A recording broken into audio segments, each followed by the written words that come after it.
We acknowledge that we record this show on the land of the Piramonk people and pay our respects to their elders past and present.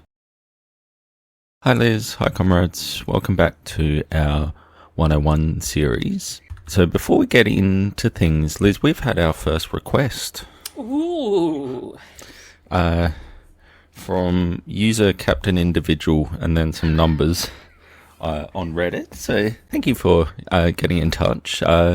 You asked for some work on Jackson's representationalism and Frankish's illusionism. I think we'll possibly bring in Frankish later in the 101 series, but Jackson's more Liz's area, so when Liz has some time to do a scriptural leader discussion on Jackson for us. Yep, I found some very old notes from very long ago on that paper, so...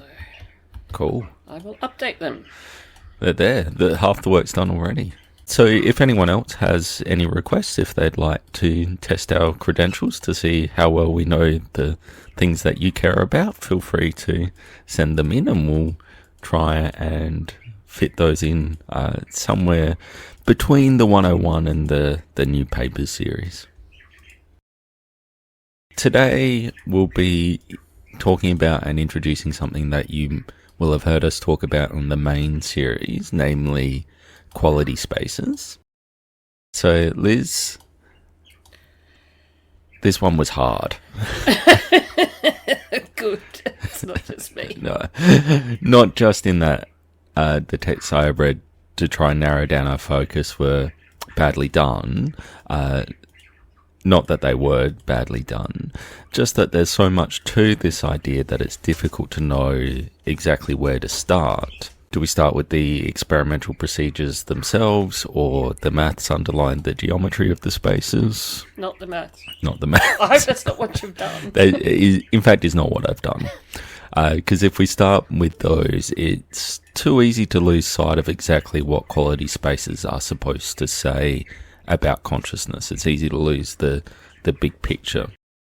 This is something that Clarke himself says at the start of his second most famous book, A Theory of Sentience, in which he uses his previous work on quality spaces to develop an account of, sentience. What I've chosen for us to look at is the first chapter of A Theory of Sentience, and not something taken from Sensory Qualities, even though that book is, and by a wide margin, the most important book on consciousness to date. Like if someone were to read one book on consciousness in their life, it should definitely be that one.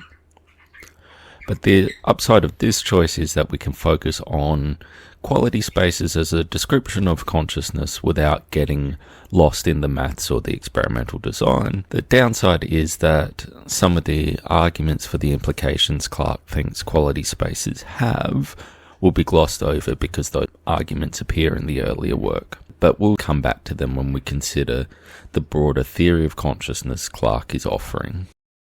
It's also not easy to see, although I've worked in some examples, for how this relates to our last 101 episode on heterophenomenology. To really get our heads around that connection, we'll need to look at how quality spaces are measured, which we'll get to.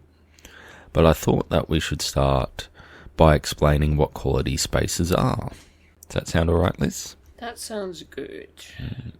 So let's go. Chapter 1 of A Theory of Sentience, Quality Spaces.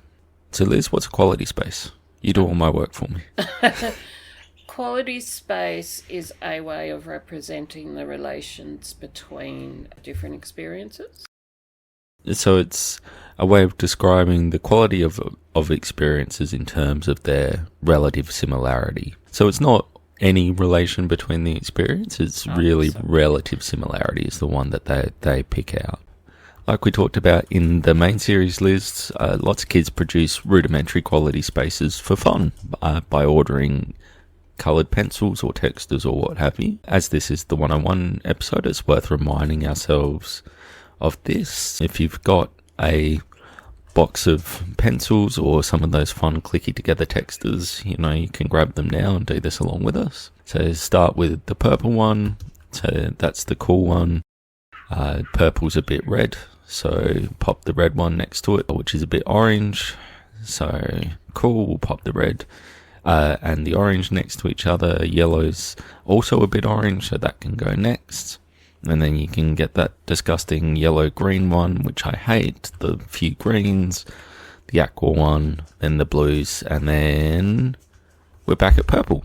And what we end up with here is an ordering of the pencils in terms of how similar they appear to be along one dimension, the dimension of hue. Now, when we're sorting colours, there are 3 dimensions that we can use, at least for simple colour experiences. So here, Liz, we're talking about what sort of colour experiences? Of surfaces. Just thinking about the complexity of the stimuli, so wanting to avoid, colour contrast effects and difficult things so like that. It's not just that it's not light. Thinking here of like a single colour bit of plastic on a neutral background, always on the same neutral background under the same set of light.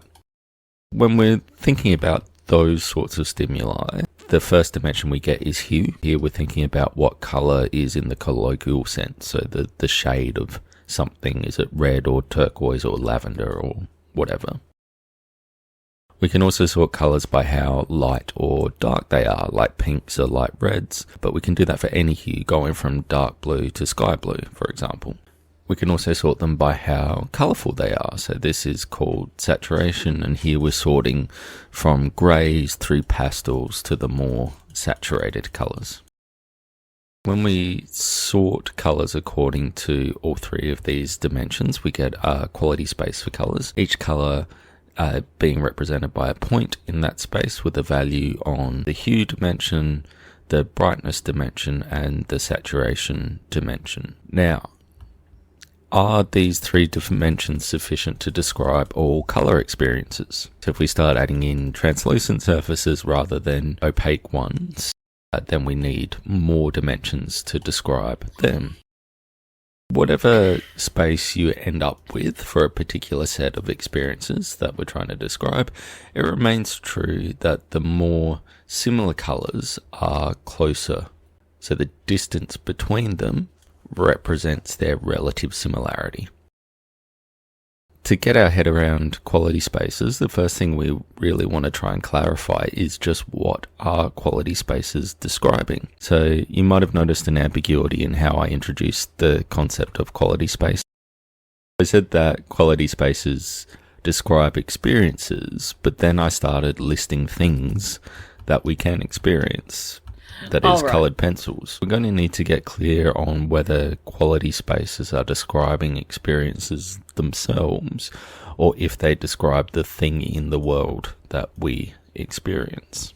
And when we get to our request show on Jackson, this phenomenon of what some philosophers like to call the transparency of experience will become particularly relevant. So when you try and describe your experience, you end up describing the thing you're experiencing. So when I try and describe the brownness of my experience of the dirt, I end up simply describing the brownness of the dirt on the screen.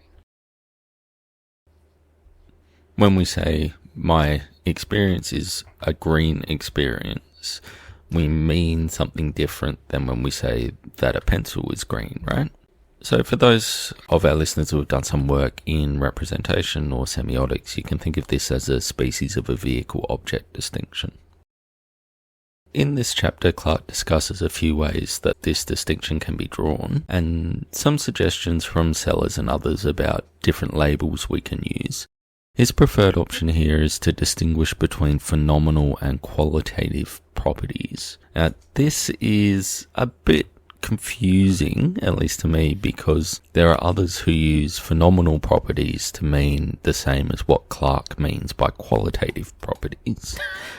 I remember that. That was really freaking confusing. Yeah. But it's qualitative properties that Clark is aiming to describe with quality spaces, and these are, quote, properties of such internal states in virtue of which things out there appear as they do, end quote. Liz, why does this matter? Because you've got to make sure you're explaining the right thing. Yeah. We want our theory of consciousness to be pitched at consciousness and not something else. Also, there isn't an entirely consistent mapping from our experiences to the things that those experiences represent. Sorry, I'm laughing because this created many headaches for me. Many headaches for you. But also a thesis. And others, yeah. Also a PhD in the end. Yeah. So, Liz, I know you sometimes see things as orange, which I see as red.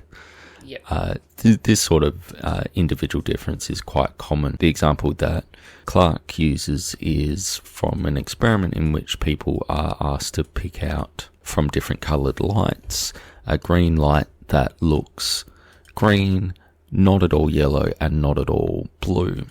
In these sorts of experiments, different people will pick out different things, so slightly different lights. Everyone with normal photoreceptors and no other visual differences can pick out a green that appears to them to be not at all yellow and not at all blue. They all pick out something that looks like that to them, but the thing in the world that they pick out has some variance, so slightly different lights. There is a distinction then between things in the world that are green and our experiences of green. What matters for us today is that quality spaces are aimed at describing our experiences, our consciousness, not the things in the world that we experience or are conscious of. So even though Glenn and I might choose a different surface as pure red, and I might say the one he chooses is a bit orange, the point is that there is a surface which we will both say is pure red, and what we're interested in is the experience that we attach to those surfaces, not which surface we choose. Thinking about quality spaces, what reason do we have to think that they describe the qualities of our experiences and not, as you might think from my introduction, coloured pencils or other things in the world? Clark considers first the possibility that quality spaces describe stimuli, so that is the things that we look at, the things in the world. He provides many examples to show that quality spaces don't describe the stimuli as such. Some of this is helpful for understanding the complexity of studying colour and colour experiences, but the key point here is that, quote, relationships between qualities cannot be cashed out directly in stimulus terms, end quote. Essentially, stimuli do not have the same relationships of similarity that experiences do. There isn't a sense in which all surfaces that appear purple are somehow between all surfaces that appear red and those that appear blue. Indeed, you can make the same surface that appears blue in one condition appear purple in another just by changing the ambient lighting. Now, we might be tempted to say from that the relevant stimulus is the light that hits the eye rather than the surface. That's wrong for other reasons, but it also won't help here because there isn't a sense in which all the various kinds of light that produce purple sensations are between those that produce red or blue sensations. Despite that, all experiences of purple are between experiences of red and experiences of blue. As Clark says, quote, this fact is at some remove from relations that we can state in stimulus terms. It does not imply that one packet of photons is between two other packets, end quote. We can still use stimuli to label points in our quality space, but the stimuli themselves are not defining of those points. That's going to be important when we get to Clark's theory of consciousness, so we do want to hold that point in mind. So what does have the appropriate relationships of similarity, if not the stimuli? The experiences. Yep. Didn't I just say that?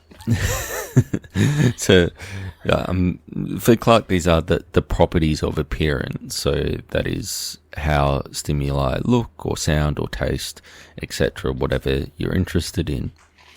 Here we're still talking about the properties of the thing in the world, but we just said that stimuli don't themselves have the structure of a quality space in themselves. So where does that structure come from? It's a bit convoluted, I know. The structure is a structure of qualitative properties, i.e. a structure of experiences themselves, not the things experienced. So, yeah, Liz, what you just said. Okay.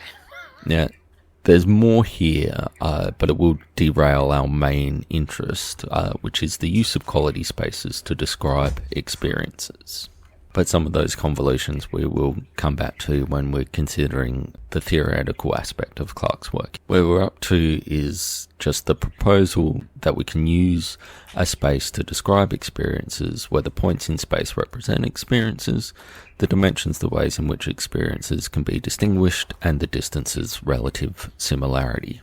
That we can use distances in these spaces to represent relative similarity is how we get a representation of the structure of the qualities of consciousness.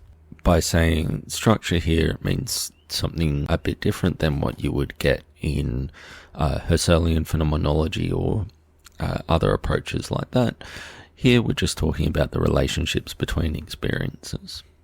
A paradigmatic structural claim is the claim that purple experiences are between red and blue experiences. Now, we use the term qualitative similarities to describe these sorts of relations.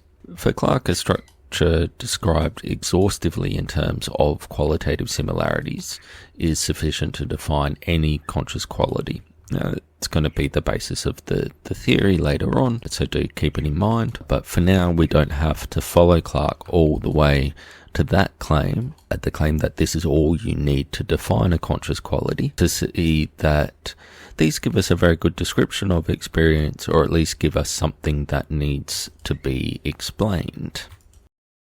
Why do I think that? First up, structural descriptions of conscious qualities, that is, quality spaces, generalize across subjects even when the mappings of the structures to stimuli do not. We know that individuals don't always have the same mappings, so this is what we were talking about before, Liz, when we noted that sometimes you see things as orange that I see as red. This sort of difference is empirically robust. We talked about the green light experiments before. Do this with color chips or light. You ask someone to pick out a green that's not at all yellow, not at all blue. Different individuals pick out different stimuli, like we talked about earlier. Despite that difference in the mapping of experiences onto stimuli, there is an identifiable structure and relations of people's color judgments that do generalize. One way to see this is in complementary colors. So, Liz, what are complementary colors? They're opposites. We'll say that there can't be a red that has any... So you can have a red that has some blue in it, or a red that has some yellow in it, but you can't have a red that has some green in it, despite what people might say about brown. Here it's important to distinguish between mixing colours and what they look like. So here we've got lots of brown cows at the moment. Now, many of you who have mixed paint in the past will know that you can make a brown colour by mixing red and green. But if you look at the brown, it doesn't look like a mixture of red and green. It looks reddish, but it doesn't look at all greenish, as opposed to these ones, which are a bit pink and a tiny bit blue, the mauve ones. Cool. So mixing paints is one way to get different colours. What happens if you try and mix complementary lights? They look white. In these experiments, we use coloured lights and we get people to pick out a unitary green, so a green that's not at all yellow, not at all blue, and a unitary red. Again, that's a red that's not at all yellow and not at all blue. As we were talking about before, people will pick out slightly different stimuli here, so slightly different lights. Yeah, for every subject who doesn't have a visual difference, like lacking a kind of cone, their unitary green is cancelled by their unitary red. So when you mix the green that they chose with the red that they chose, they'll see something that to them looks achromatic, so a greyish, whitish light. But Liz, what happens if you give someone else's unitary lights? They may not cancel out. Yeah. They probably won't, because the odds. Yeah, you end up with something that looks a bit like a faded yellow or a faded blue. But it is true that for everyone who doesn't have like a difference in their cones, you can find unitary coloured lights that do cancel. So this is evidence for Clark that the structure in terms of the relationships of similarity between experiences is preserved between people, even if the exact mapping of that structure onto the world varies. So that's one example, but the point is just that we have reason to think that the structure of similarity between colour experiences is consistent between people, even when we know they're not having exactly the same colour experience of something in the world. For Clark, once we have a quality space describing a particular domain of qualities like colours, we don't need to reach outside of that space to describe any quality within it. So you can have a region like orange or a particular point corresponding to a unique green. These sorts of things are all defined entirely in terms of their location in the space, and thereby in terms of their distances to other points or regions. This will lead to the more controversial parts of Clark's theory, namely the claim that qualities of consciousness are described in their entirety by their relations of similarity. That is, quote, the facts in virtue of which that experience is an experience of orange and not of some other quality are all relational facts, end quote. We'll start going through theories of consciousness soon, so we will be returning to that. But before we get to it, I want to think about the experiment that suggested that the similarity structures of colour experiences are the same for different people, even when they don't map onto exactly the same stimuli. Thinking about this in relation to things we've already talked about in 101, is this an example of heterophenomenology as defined by Dennett? What do you think, Liz? Yeah. Isn't it? It's not completely different, as you say there, Liz. So if we remember this quote from Dennett from last time, which is just, quote, experiments in which human subjects collaborate with experimenters, making suggestions, interacting verbally, telling what it is like, end quote. That was Dennett's first suggestion about how to do heterophenomenology, and that seems to cover a fair bit of what's going on in the complementary colours experiment. But do recall that there is more to heterophenomenology than this. It also works from the assumption that what we can infer from this are subjects' beliefs about what they experience, not the experiences themselves, at least in the first instance. So in the complementary colours task, we should infer that subjects believe the lights they choose are a green that's not at all yellow or not at all blue, and the same for the red, that they believe the light for their own complementary colours is achromatic, that for someone else's it's very slightly yellow or slightly blue. But we should remain neutral as to whether or not these beliefs are accurate descriptions of their experiences. So this is a difference, because Clark doesn't seem to be taking this neutrality. He seems to be taking it the subject's reports and matching behaviours give us the structure of the colour experiences themselves, not just their beliefs about them. I think here it's a matter of the empirical sophistication rather than the theoretical work. It's just that the work that's gone on with colour spaces and complementary colours, that sort of thing, is just a bit further along than the work that Dennett's pitching the heterophenomenology at, which was more of things like binocular rivalry and mass priming and so on. It's not to say that those aren't empirically mature fields, but in those, the description of experience is less detailed than you get from this sort of matching work. You're just saying, in, say, binocular rivalry, it's a house. No, it's a boat. Yeah. As opposed to, oh, that shade of green is more like... Shade of green 1 is more like shade of green 2 than shade of green 3.